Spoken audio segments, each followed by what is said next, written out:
Okay, gentlemen. Okay. Good evening, Okay. ladies and gentlemen, and all my friends out there.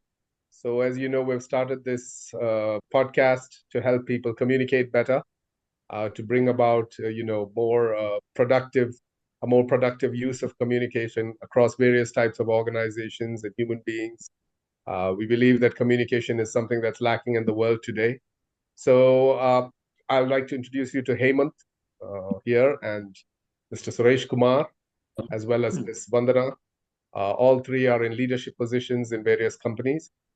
And what we're going to do is start off by trying to understand or discuss what communication is about, how people communicate. And each one of the participants here will give us their opinions. So let's start out with Hemant. Please, Hemant, tell us Yeah. what you So thank, understand by the term communication.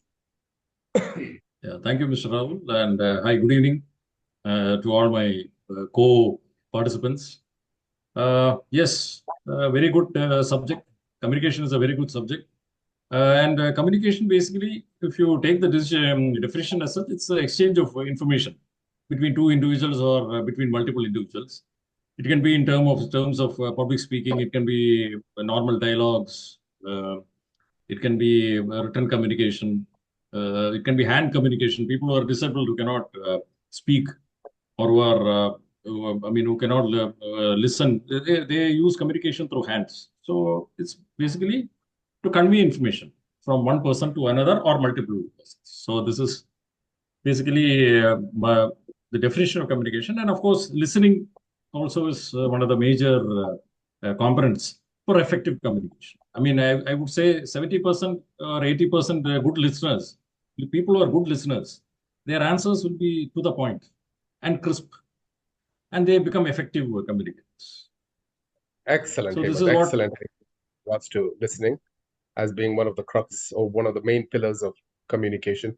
Vandana, yes. can I have your take on this? What you feel communication is all about? Sure, sure. Thank you. Thank you very much, Rahul and Hemant, for those profound ideas on communication. I very much agree. Like, although communication probably started in that very basic level of exchange of ideas or words, if you look at it, why do we communicate? Right? We do communication. It's a very large topic, in my opinion. It's part of our very being, right? So we communicate to inspire people, like what leaders do. We communicate to share. Like if you want to call up some friend and rant about something, you communicate. That's also communication. You want to help somebody, is what you see in therapy or counseling and things like that. So it touches every aspect of our everyday life. You can even communicate, you can hurt somebody by your communication, like what probably we get hounded by our managers and things like that. You can spoil somebody's day if you want to, if you choose that path of communication. There's also silent communication. For some people, you just be there with them and you don't talk a word, but still they know that you're there. And that is also, in a way, communication, according to me. Then we have our teachers who communicate to share ideas, or impart knowledge and things like so. It is there in from the morning you wake up until you go to bed. You can think about multiple layers or facets of communication that happens in your day-to-day life. But there's one thing that we have to acknowledge is communication in it's in both ways, right? So it is also verbal, and there's also a large non-verbal component there. So maybe you're talking the right thing, but the non-verbal part of it, your tone or your body language, the way you make an eye contact, the way you make a connection with the audience, all of this also plays an equally important role. I recently read that less than 20% of communication is verbal. The 80% of it is the non-verbal aspect.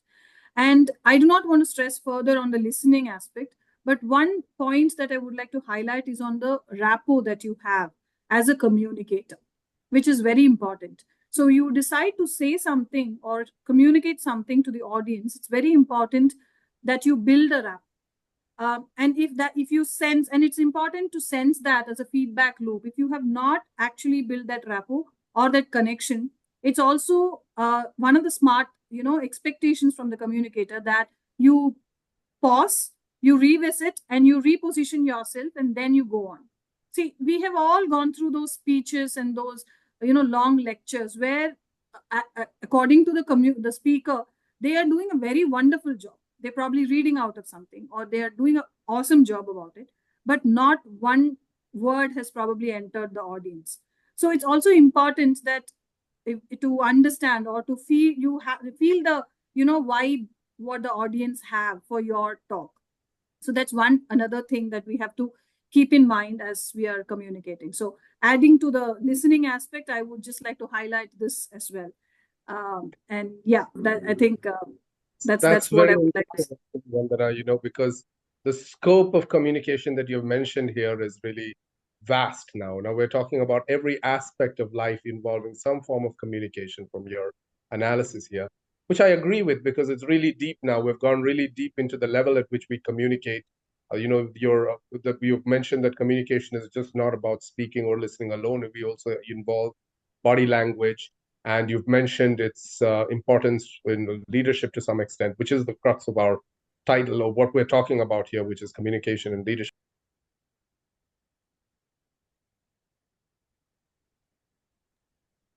Mentioned, I'm sorry for that. The level at which you have discussed what communication is all about. I'd like to take a few inputs from you, Suresh, sir. Can you please Okay. tell me your... Sir, from the last class, I want to add that I think communication starts from the individual when he or she is an infant. While in the fetus of his or her mother, the communication starts. If an infant cries for milk, I think it is also a communication, because the child cannot begin to speak. So he or she cries for milk. So the mother understands that the crying is also a way of communication, because the child did not attain the age to speak. So while crying, the mother understands that he or she needs milk. So communication starts from the very initial stage, I think, although it is a non-verbal communication. Then after became a toddler, I think if two infants quarrel with each other, then there is also a mode of communication. The quarreling is also a non-verbal form of communication, which the mother understands very well. Then after you attain an adolescent, you can see he or she can speak and listen. So the communication develops into a advanced stage. By the advent of mobile digital gadgets, I think the communication has no boundaries. We can speak to a person sitting in United States through WhatsApp or video call. So communication has become very easy compared to 30 or 40 years ago. 30 or 40 years ago, we had only landline telephones. Now communication, you can speak with those in foreign countries in a flash of a second. So communication spreads faster than, I think, light and sound. Very good. Okay. Okay. Then as Vandana and Hemant said, communication can sometimes lead to, there are good communication and bad communication also. We can see several quarrels, debates, while participating in debates, political debates. Even in assembly and parliament, we can see bad communication between members, and also sometimes rarely good communication. So communication is... It's a very interesting communication... point here by Suresh, who has mentioned that there can be bad communication and good communication. So what do you guys think differentiates this bad communication and good communication that you've just mentioned here? You can say, please give me your opinions, Suresh. Okay. If suppose, for one example, if the government decides to introduce a new scheme, for example, when Aadhaar card was introduced in India, there was a very hue and cry from the opposition parties. The data will be stolen by United States. Our personal information will be leaked to other media. But introduction of Aadhaar cards was a revolution in a country, in a mammoth populous country like India. you can identify, you can ascertain the veracity of a person while applying a loan or while applying any schemes, applying benefits for a scheme. So the opposition wants to argue with, or they don't want to introduce Aadhaar. So it is a bad communication. As an opposition, the opposition parties have to fight with the ruling government. But Aadhaar is a good what you call identification mark. So whenever opposition argues with the government, that kind of argument in parliament is a bad communication. Okay, basically, yes, I understood. So you're talking about a situation where there's unnecessary arguments coming up that causes a kind of negative kind of communication. Hemant, would you like to elaborate on this particular topic and tell us your opinions with regards to good communication and bad communication? Is there anything more to it than just arguments that bring down the possibility of to life? Yeah, because basically the basic idea of communication is it has to reach the listener. I mean, the listener has to understand, and there should be a transformation. There should be a result happening. So, for instance, if you take a very simple example of a small baby, if it wants milk, it will cry and it will get its milk. I mean, very simple. So it wants milk. It is hungry. It wants milk. So it cries and it gets the milk. So that is a good communication. So that means you should in fact, it's communication basically. Yeah, I'm sorry for interrupting. I would rather say that it's, see, the baby is going to cry anyway, and there's nothing else to it. It's the listening talent of the mother here that would probably mean whether you bring about good communication or negative kind of communication. Mother is able to listen to the baby, feed the baby, and sees that the baby is still crying, so understands that it's not milk that the baby is looking for, but perhaps it's wet its diapers, or perhaps it's in something the baby is in an uncomfortable situation or some other sort, maybe something itching its or anything of that sort. So the listening capability of the mother becomes paramount under such a circumstance, isn't it? So that's where we have communication, the communication process taking a more positive path to it. Yeah. Anything you'd like to add, Vandana? Yes, there are two things that actually probably from the comments that you just made. So communication here is not, it's a loop. So this brings back to what I initially mentioned, right? So the communication, the effectiveness of the communication comes from the listening aspect of the mother. So it's never a one-way communication. So it becomes effective only when the person who's communicating does a good job of it and is able to make that behavioral change in the other person. A positive behavioral change in the listener or the audience or the target audience, whoever that could be. On the other side, when you're talking about a bad communication, I would look at it as something that is either misleading or it is probably causing a sort of a negative effect. Like what Suresh sir mentioned from the same example, if I could take. There could be parties who have that, for example, social media, right? So the impact of social media is so huge that if they actually don't choose their topics wisely, their debates or anything that it could be, it could mislead a lot of masses of people because of its reach. So it's also important that they pick their topics in a much matured way and things like that. There's a lot of onus that rests on the social media and all the news platforms, so to say. So the communication becomes bad when they do not, they send out the wrong information or they bring about a negative emotion or a negative, sort of a spin into the whole thing, whereby the masses could get misled. So that is where it becomes a problem. But in positive communication, like what you mentioned, the connection, the rapport, the listening, and all of them, and what is paramount is the change that it brings. It should at the end of the day have some message on the listener that they take back home, or some sort of a change that should have happened. Yes. So we're thinking of communication or looking at it as a paradigm where we have some kind of value-added changes occurring to the people that we're dealing with, right? So whether they are enjoying their time with you and getting a moment of relaxation, there's a change in their life brought at that moment. So they've communicated correctly to them. So, or else if you want to make a sale and you've understood how the product would benefit the consumer and know who your consumer is, and you're able to portray that to the customer, again, you've changed something for some. And so the communication takes a positive turn towards it. Excellent. I love your thoughts. All of your thoughts is just fantastic here. I'd like you to give me ideas on leadership, since we are trying to find the bridge between communication and leadership. It's generally considered that communication is one of the most important pillars for any leader. So what we're going to do here is we try to understand leadership as well. Yes, Vandana, would you like to tell me what your thoughts are on leadership? Yes, definitely. Thank you.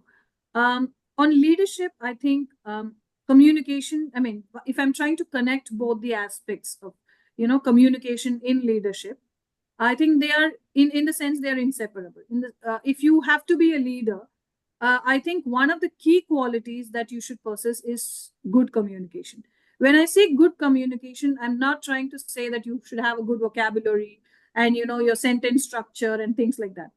As we discussed earlier, communication has layers. It could be verbal, non-verbal, and it could have multiple goals. Why are you communicating, right? So I think if the leader is able to touch all the important aspects of it, you communicate to build the connection. As a leader, you communicate to build trust. You communicate to inspire them. You want them to buy your ideas. Otherwise, I'm not a leader. If I want to lead somebody, I should be able to ideate things, and I should be able to, in a way, sell my idea. I should be able to inspire people with my ideas. And I should also be able to keep them motivated because of my idea. So it's a continuous process, in my opinion. A leader cannot just share the ideas and then leave the stage. That's not possible. So leadership happens throughout. It's a process. So you lead them, you inspire them, you build the connection, you motivate them. And there is also a lot of importance that is there in sustainability of this. You have to sustain that motivation. And that's a very huge responsibility on a leader. Because this is one of the reasons many startups fail. Because when you start, when you are, you like the idea of a startup, you're starting something fresh, no baggage, everything is yours, you have the freedom, and you have a team who's ready to contribute to that. But at some point, you start losing motivation, because the initial energy, the initial sort of that fresh energy that you have, it dies down. So this is also one of the reasons why leaders will have to keep that energy sustained. So for all of this, communication is important. And if you're looking at a young crowd, I can assure you from my personal experience how much a pep talk could help the people who want to achieve, who are in their 20s or 30s and things like that. So they have a lot of energy in them. They want to bring that change in the world. So a pep talk, a leader who can actually give them a pep talk for like half an hour, it makes them feel so important. It makes them feel that, okay, somebody trusts me, and I am they're making me feel important. My contributions are valued. So all of this comes from being a good communicator. You feel the pulse of the audience, and then you try to give what they want. And if you can do that well, I think that actually marks one of the greatest quality of a good leader. That was fantastic, Vandana. I really love those thoughts. They were really quite deep and profound. I would just like to say, do you think, Hemant, if there are any other qualities a leader would require other than communication skills? Since Vandana has given us an in-depth idea of how communication is used by a leader, do you think that there is anything else perhaps that a leader could do other than communicate that would make him a powerful leader? Yeah, definitely. Well, one is, of course, a selfless attitude. A leader has to be selfless. Yeah. So as Vandana rightly said, when you are leading a team, be it a company or maybe a cricket team, you have to be selfless. So selfish people can never be good leaders. And you can see that in corporate, you can see that in sports, where selfish people have never been able to bring the best out of the people. As Vandana rightly said, a leader has to bring the best out of his team. Let us take, for instance, the case of Mahendra Singh Dhoni.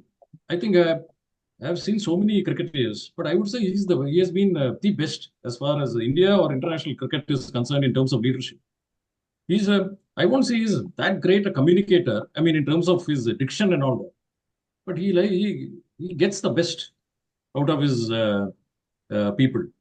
So he knows each and every individual. He takes pains to study each and every individual, and he brings out the best out of the most ordinary players. So you need to be passionate also. Leader, I think you actually posed a query to me. I just put it in one sentence. Other than communication, what are the other traits required? So one is, of course, selflessness. Second is being passionate. Passionate as said, yes, sustaining behavioral qualities inside the leader. And then, of course, being a learner, because when you are a leader, you cannot have egos. So you can learn from your own, the people from whom you are leading. So supposing you are leading a cricket team or you are leading a company, it's your subordinates, the people who are reporting to you. Many of them will be having so much information which you don't know.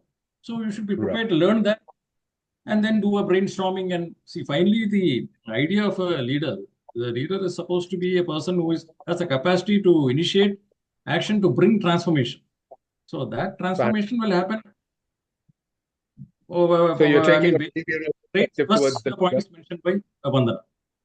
Yes. Right. Excellent. Yes, Suresh, sir, do you have any opinions of your own with regards to what are the other part of the leader? Yes. Apart from what good message that Hemant and Vandana said, integrity and credibility of the leader are also of paramount importance. We during the freedom struggle, we can see people trusted Gandhiji, Nehru, Subhash Chandra Bose very much because they were credible and they had integrity. They speak one thing and they act accordingly. Nowadays, the politicians speak one thing and act just opposite. So integrity and credibility of the leader are of paramount importance. So then only the people will trust them, and they can whenever they approach these leaders, they will get satisfaction. So integrity and credibility are of great importance, I think, apart from communication and selfless activities. I feel that I think what Suresh sir has said here is very interesting. But I feel that integrity also, each one of these aspects, all of you have mentioned, are part of the communication process, for the leader as well.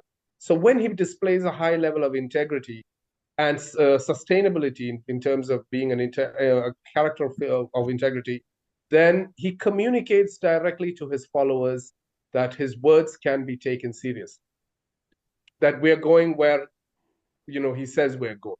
So everything that he's doing and every action too communicates, the way that I see it. So I think when it comes down to it, a large section of the leader's role becomes communication itself. Like, when you mentioned earlier on behavioral aspects, when a leader tries to find or discover the vision that from which he is going to take all his followers forward to, that vision itself employs a level of self-communication. So the leader begins to communicate to himself with his ideas, looking at the data. There's persistent self-communication that is involved there. Reasons of why am I doing this? What am I doing this for? Where am I going to be? All these questions that the leader begins to ask himself is a part of the self-communication process. So I feel that communication is so total that it probably engulfs all the other aspects. Although I do agree with what you have said, each one of you have mentioned here, which is profound. Each one of you have gone through a profound analysis of the subject. So I feel that this communication therein becomes so crucial. So once he sets a vision, he maintains integrity through action. He communicates his positions, and then he clearly and concisely tells each one of his subjects or each one of his followers exactly what their goals are. There is clarity in the way he communicates. He begins to gain a kind of respect and a kind of following towards attaining the vision or each one of the goals that will lead him to the vision.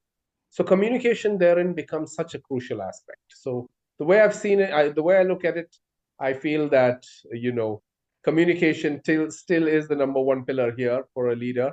And I feel that there are other aspects, like you mentioned, that there are other aspects that are involved, but each one of them still get linked to the communication process. Yeah, it was absolutely lovely having you guys, you wise, gentlemen and a lady. So it was really, really beautiful talking to you.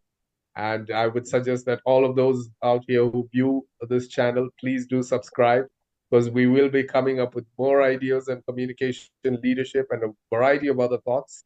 You can expect to see Hemant, Suresh, and Vandana again as well, delivering their ideas, their wonderful ideas. And yes, have a lovely day. Take care. Bye-bye. Thank you. Bye. Thank you very Thank you. much.